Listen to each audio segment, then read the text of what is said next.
Good morning, everyone. My name is Ibrahim Sultan, and I'm a cardiac surgeon at the University of Pittsburgh Medical Center.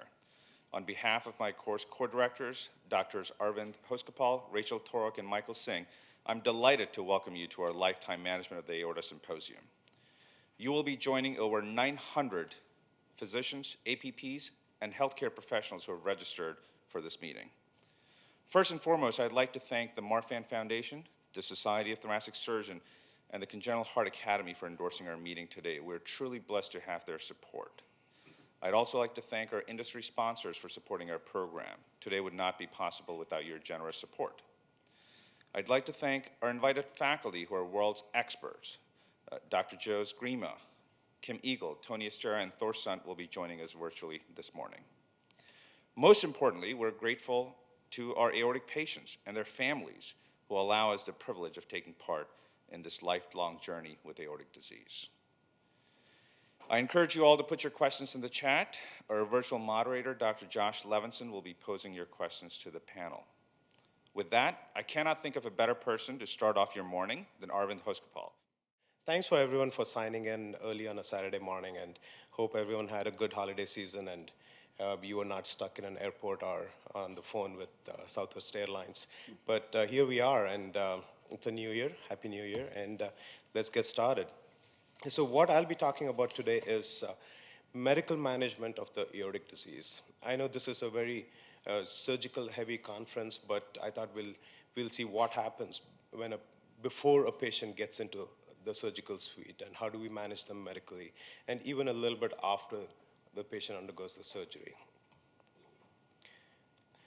So I start many of my aortic talks with this photograph, and if this were to be live audience, I would ask, why do you think I do this? And I'll just take a quick survey here with the 20 people here. Do you know why I put this photograph up? Hands.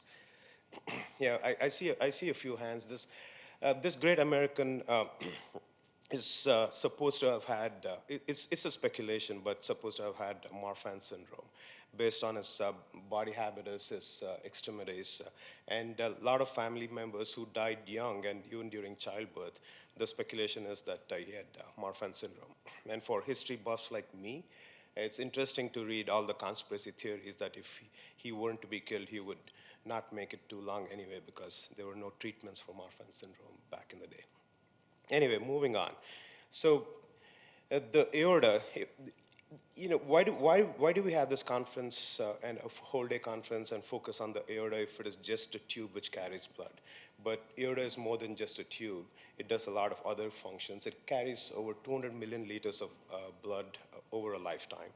And it plays an important role in controlling of the systemic vascular resistance and heart rate. And it also acts as a second pump, and which is the Wind-Kessel effect, which is something important to remember once we replace parts of the aorta with prosthetic material. And that brings us to the question, what is the normal aortic size? And the correct answer is, it depends. It depends on a lot of different factors of age, gender, body surface area, blood pressure, so on and so forth. So before we go into medical management, what is aortic dilatation? It seems like a pretty simple question, but there's ongoing debate about this. So there's one in the literature which states at least 1.5 times the expected diameter. This doesn't hold true, especially when it comes to thoracic aortic diameters. So the other definition is the absolute diameter, which we use more than 4 centimeters, is when aorta is considered dilated. Again, not everybody is built the same, so we came up with normalizing for body surface area. There are various ways to skin this cat, and one of the common ways we do it, especially in the pediatric world, is the Z-score. As the child is growing, the aorta grows, and then we normalize for the age, body surface area, weight, so on and so forth. And then you can also index the aortic diameter to the body surface area. And another thing which makes it into the guidelines is the cross-sectional area to the height ratio. It is not on top of the list. But at the end of the day, our guidelines are still written based on absolute dimensions and increase in absolute dimensions.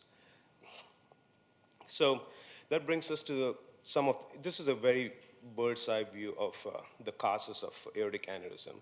And there are the sporadic aortic aneurysms which can happen based on the risk factors listed there. I'm not going to read those out. You all must be familiar with that. And this is where we spend a lot of our time in our clinic is on the familial or inheritable type of aortic dilatations, both syndromic and non-syndromic. And I also take care of adults with congenital heart disease, and many congenital heart diseases are associated with aortic dilatation. And we are all familiar with the bicuspid aortic valves and coarctation and Turner and Noonan syndrome.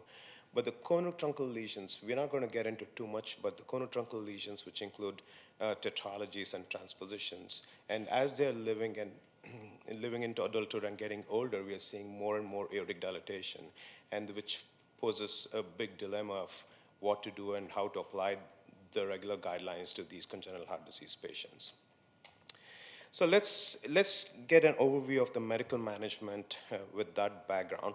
And starting with Marfan syndrome.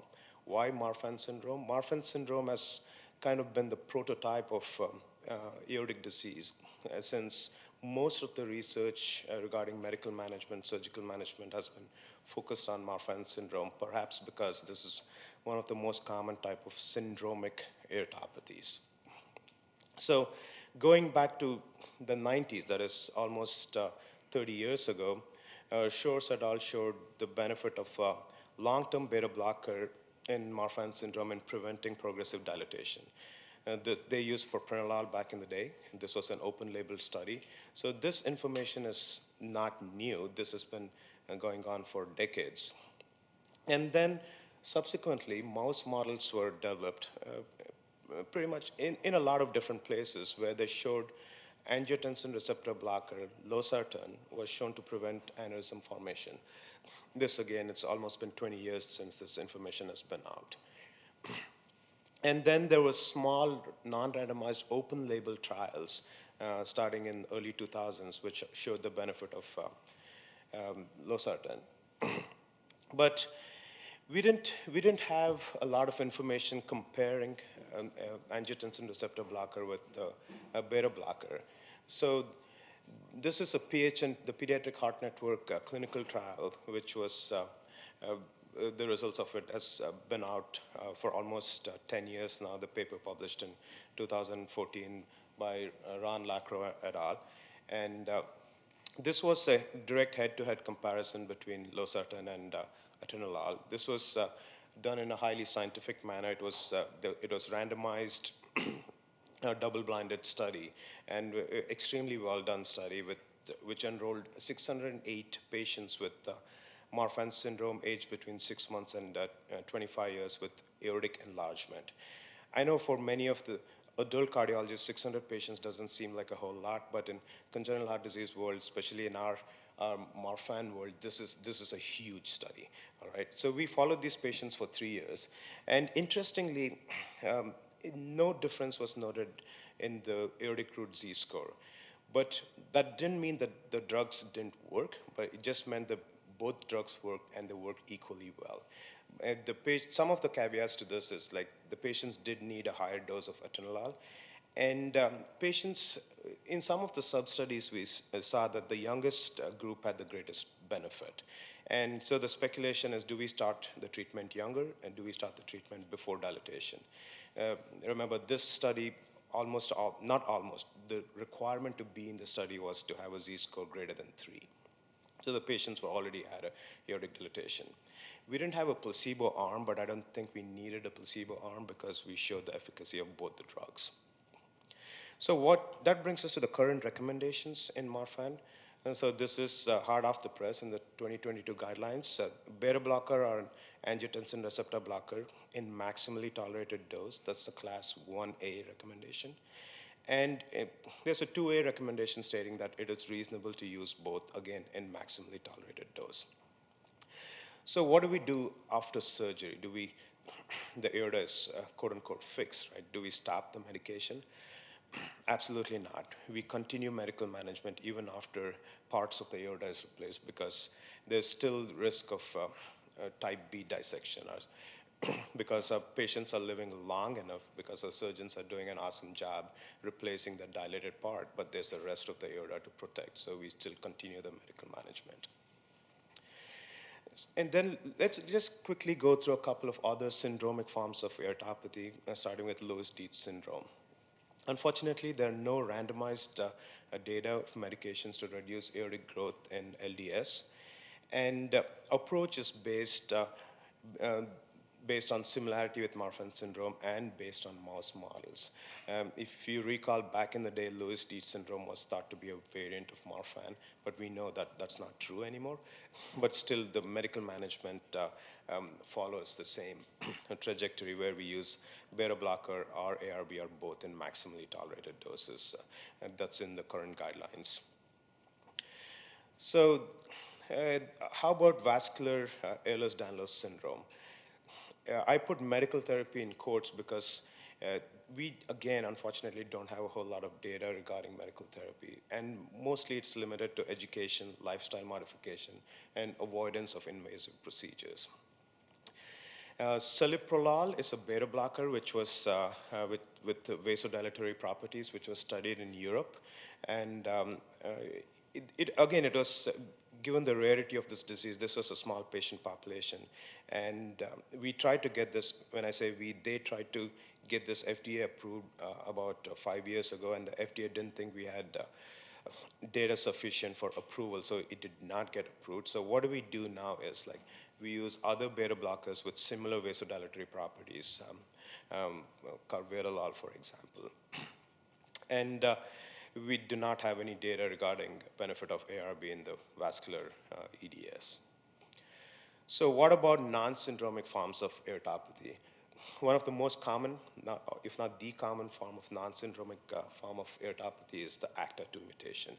So when we see a non-syndromic form of aortopathy, we need to think what are the associated lesions and what are associated comorbidities. For example, in ACTA2, you want to screen for coronary artery disease and cerebrovascular disease because that's a common association, and modify the risk factors aggressively. And PRKG1 related aortopathy, dissection can happen without enlargement, something to think about. So MOH11, look for peripheral arterial disease. And in all of these, beta blocker therapy is indicated, and including the bicuspid aortic valve when the aortic root exceeds 4 centimeters. This is not in the current 2022 US guidelines, but this is in the 2014 European guidelines, and it's a class 2B indication to use a beta blocker when the root exceeds 4 centimeters in bicuspid aortic valve. What about sporadic and degenerative form of aortic aneurysm? The primary goal is to reduce growth rate and risk of complications, and the secondary goal is to reduce the risk of cardiovascular events. So simple things like lifestyle modification, which we use in other coronary artery disease like smoking cessation, blood pressure control, and as well as statins. Statins have been proven to help, probably because of their anti-inflammatory properties and also alteration of the atherosclerotic pathways. This is a class 2A and 2B recommendation based on whether somebody has atherosclerosis or not. And antiplatelet therapy with aspirin is indicated if there's atherosclerosis with thoracic aortic aneurysms. I'll finish off with this slide because this is I think extremely important to us. What about physical activity when somebody has aortic disease or aortic aneurysm? And the old adage is don't do anything, but we obviously don't want to put these patients in a bubble. And I highlight this that we actually want to encourage physical activity with 30 to 60 minutes of mild to moderate aerobic activity when they have good blood pressure control. And light weights are okay as well. There are data about this, actually mouse models, which showed slower aortic growth in exercise versus sedentary mouse in Marfan syndrome, that actually it prevented aortic dilatation and also helped in the integrity of the aortic valve. So we encourage physical activity, of course, within limits. What we avoid is heavy weightlifting. When a patient asks me what is heavy weightlifting, I tend not to give a pound or a kilogram amount because everybody can lift differently. What I say is like, if you can lift something without having to hold your breath or Valsalva, that's perhaps okay. The rule of thumb is don't max out on weight, don't max out on your repetitions. And generally I say like about, if you can do 15 repetitions, you should be okay. And you want to do breathing through the exercises and avoid burst exertion and activities which require intense isometric form of activities. And of course, we avoid competitive sports and contact sports. How about after aortic replacement again? Do we tell them to go get into NFL?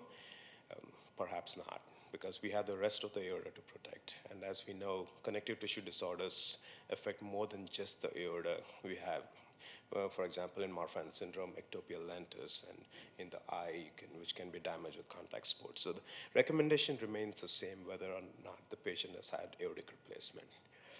Last but not the least, screening for anxiety, depression, and PTSD is extremely important in these patients because this diagnosis is not a death sentence. We have medical therapy for this. We have excellent surgical therapy, excellent surgical outcomes. But the support which, for example, the Marfan Foundation provides is extremely important moving forward. That's a quick blurb about medical management, and thanks everyone again for tuning in. And as Dr. Sultan said, we'll be taking questions towards the end. Please post your questions in the chat, and Dr. Levinson is moderating.